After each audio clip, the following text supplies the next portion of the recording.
her angle of what she saw of her mother. She thought her mother cared more about sex than she cared about her as a child. Right? And well, if you continue the way you're going, Brittany Renner, your son is going to say the same thing about you. Not necessarily about sex, but he'll say you care about clout. You care about drama. You care about yourself more than you care about me. And it's going to show because every time he clicks on the internet, he's going to keep seeing these videos.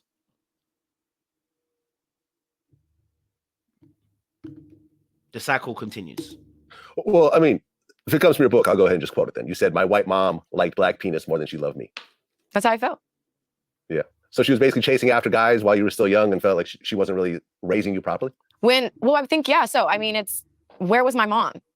I think the biggest part of like the mommy issue was, oh, this is kind of like, this feels like therapy a little bit, but I think the root of it was, I don't want to say it.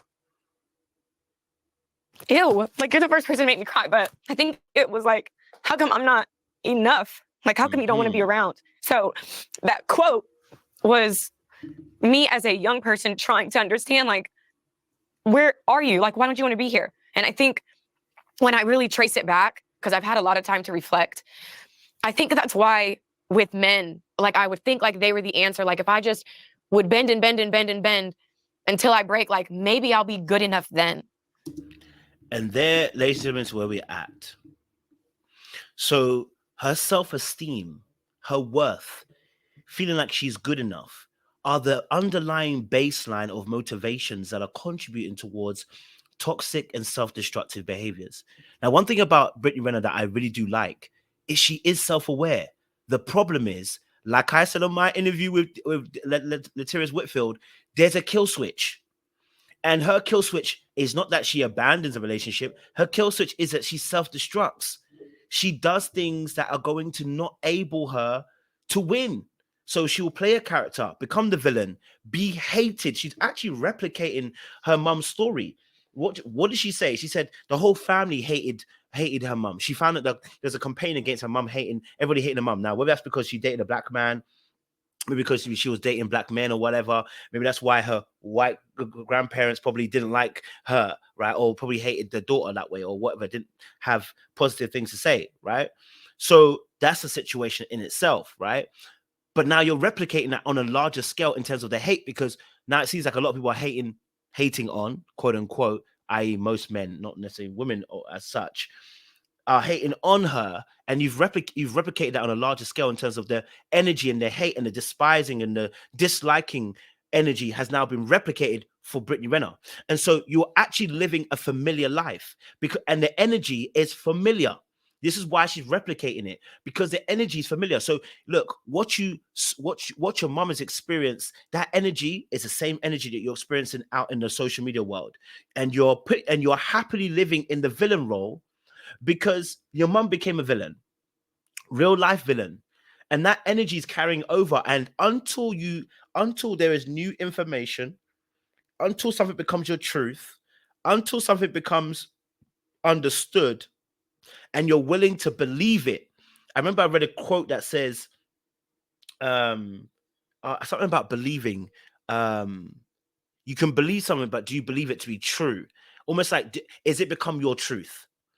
And until it becomes your truth, right?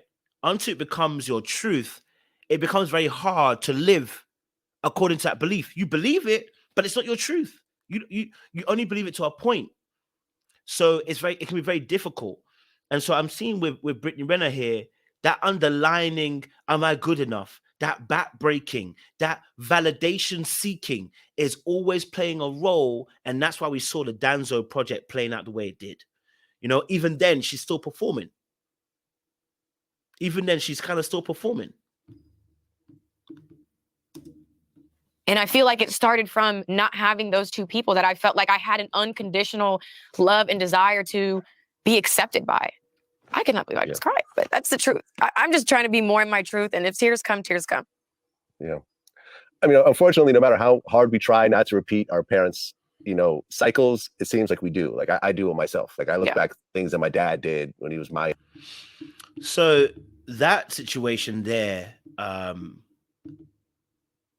she lets us know quite clearly again that she's gone through a similar situation, very similar to her mother, and how her mother also had done this pretty much the same thing as well, right? I now want to bring it up to I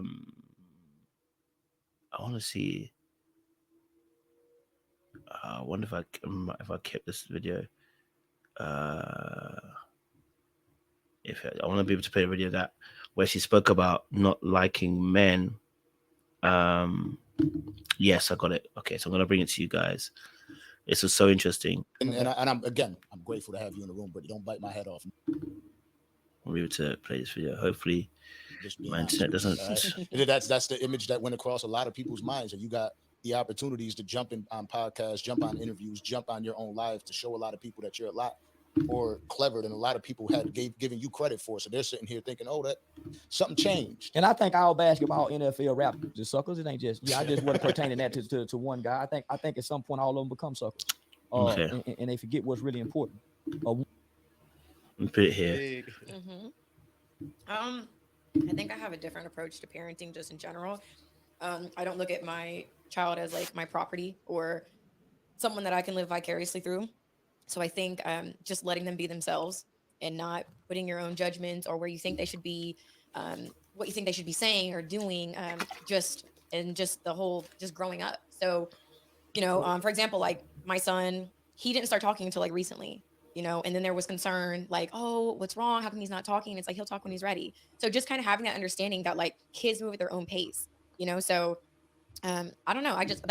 I admire my son. I think he's very curious about the life around him and enjoys the same simple things in life. So I don't know. I just think like letting them be their own person, because that's like, they're not our property, to like put a battery in their back and they fulfill whatever we want them to do. Yeah. So that's just me as a mother. I noticed you got a different side of you on the internet. You got a whole mother page with you and your son. I do. Yeah. You don't wear no makeup, your hair. You just got a whole mother page, and it's all Mother Brittany that you see. That's so yeah, that's very important. But that page don't have just as many followers as the Brittany, the bundle of Brittany. Yeah. That's how that goes. So there's two sides to that coin that I think most people overlook. Speaking of, would you say becoming a mother has softened you?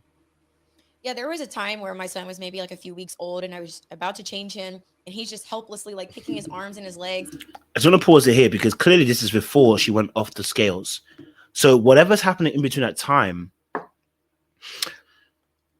she's probably drinking as she's going along, and that drinking as you're going along, you're getting further and further intoxicated and you're getting more and more roped in. My question is, why do we get to a point where we're drinking to that point where we're unraveling? You know what I'm saying to you? Because clearly she's not slurring here. She's not, her words are quite clear and crisp. She's talking quite eloquently. She's being very direct. Like there's nothing to suggest here that she's going to go off the ropes. Clearly it's the alcohol in the room. And what I don't like is, number one, why is there alcohol in the room? And I know some people like to have that because it gets people a bit loose. But this is the kind of stuff that we're going to see. Like the same thing that we see on these reality TV shows are now what we're seeing on podcasts when people are using drink as a way of drawing people in. Christian Rock, same situation. Or Christian Blue, I don't even know her name now.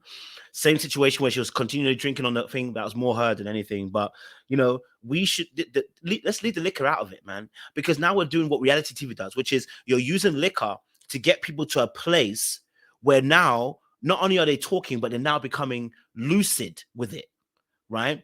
And like I said, it's a supplicant for actually just doing the work, which is if I'm gonna get someone to talk, if I'm gonna get you to talk, I need to make you feel comfortable. I have to put that work in. But what we're doing now is supplicating that hard work of building a safe arena where I build a bridge with you. I try to have conversation with you and get to understand you, where now we're supplicating it with drink. We've become the reality TV literally on our YouTubes. Right? So at this point, she's not mad. Like she's not on that thing. You know what I mean? She's on a calm thing.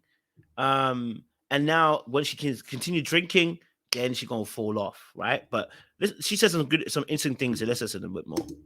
And I'm not gonna lie, I've been the biggest man hater. I have been a loud and proud man hater on social media. And when I saw my son in this vulnerable state, I'm like, this is where all men start. Like this cute little innocent baby. So it really made me look at men a lot differently. And because of having a baby and having a son specifically, it made me like also look at the men that I have wronged in my life. Like I've given a few apologies since my son was born, you know? So yeah, seeing a baby like that. And like I said, baby boy, it just makes you look at men a lot differently. Yeah. That's what So you could, again, like I said about the man issue, it's not that she doesn't like men, but she don't like men, but because of her daddy originally. But she doesn't like men. That's the truth, right? She was a man hater, right? So a lot of her things were around trying to get back at men, because really and truly, who she was angry at was her father, right? The person she was trying to get back at was her father. And so what you're seeing unravel in front of you, and what she's describing, what you're seeing here that she's describing, is this hate for men, and it breeds because of the father not being there. Why don't you want me? Am I not good enough that you don't want me? Now, she told us that he was an alcoholic, so therefore that's probably why he wasn't around. He then tried to come back into her life, but she was like, I don't need you because you should have been here at 10, not 20. Right? In between that time, there's a hate and a frustration and an anger that is for him. But because she can't get him, she displaces the anger for him. And if she doesn't sort herself out, it will be for her son.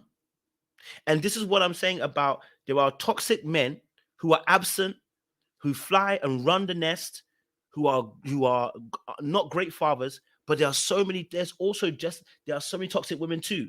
And we see that because when they're raising their sons, the very thing that they feel towards men and the issues that they have with men and the reason why the relationships don't work out ends up being slipped into that son. Now, she has been self-aware to realize that actually she was a man hater, and seeing her son, this is where it starts from. Now, hopefully, it doesn't continue.